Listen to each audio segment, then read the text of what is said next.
अस्सलाम वालेकुम प्यारे दोस्तों, उम्मीद करता हूँ सब खैर व खैरियत से होंगे। अल्लाह ताला आपको हमेशा अपनी हिफ्ज़ व अमान में रखे, आमीन। प्यारे दोस्तों, एक छोटा सा वाक़या है मगर बहुत ही खूबसूरत वाक़या है। इस वाक़े को आपने पूरा ज़रूर सुनना है। हज़रत याह्या बिन मरा रज़ियल्लाहु अन्हु फरमाते हैं कि एक रात हज़रत अली रज़ियल्लाहु अन्हु मस्जिद में तशरीफ़ ले गए और वहाँ वो नफल पढ़ने लगे। हमने वहाँ जाकर पहरा देना शुरू कर दिया।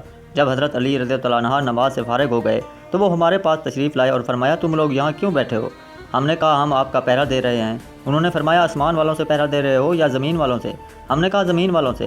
हज़रत अली ने फरमाया, ज़मीन पर उस वक्त तक कोई चीज़ हो नहीं सकती जब तक आसमान में उसके होने का फ़ैसला ना हो जाए, और हर इंसान पर 2 फरिश्ते मुकर्रर हैं जो हर बला को उसे दूर करते रहते हैं और उसकी हिफाजत करते हैं यहाँ तक कि उसकी तकदीर का लिखा आ जाए। और जब तकदीर का कोई लिखा फ़ैसला आ जाता है तो ये दोनों फरिश्ते उसके और तकदीर के दरमियान से हट जाते हैं।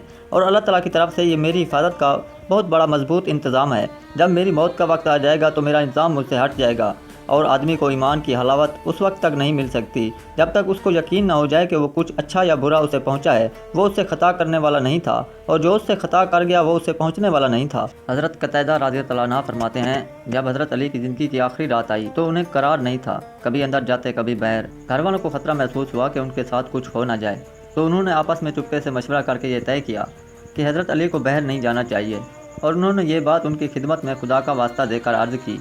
हज़रत अली ने फरमाया, हर बंदे के साथ 2 फरिश्ते मुकर्रर हैं। जब तक तकदीर का लिखे हुए का वक्त ना आ जाए उस वक्त तक वो हर बला उस बंदे से दूर करते रहते हैं, और जब तकदीर का वक्त आ जाता है तो फिर वो दोनों फरिश्ते उसके और तकदीर के दरमियान से हट जाते हैं। फिर हज़रत अली मस्जिद में तशरीफ़ ले गए जहाँ उन्हें शहीद कर दिया गया।